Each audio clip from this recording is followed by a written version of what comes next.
سند للمسلمين، يا حبيبي يا محمد يا ابن عبد الله. تمت الرسالة تمام والحبيب مسك الختام. طول حياتي وفي صلاتي بدعى أصلي وراه.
من أول يوم في عمري سمعت أبويا وأمي بيصلوا عليه.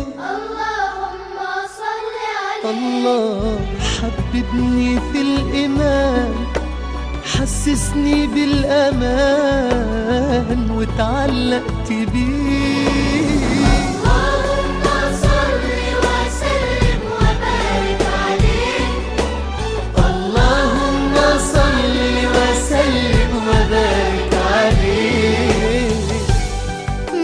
أشوفك في المنام يا رسول الله، وابكي على كتفك وانام يا حبيب الله، وانول شرف لقى صحبتك وخطي في صفوف أمتك واتحامى فيك.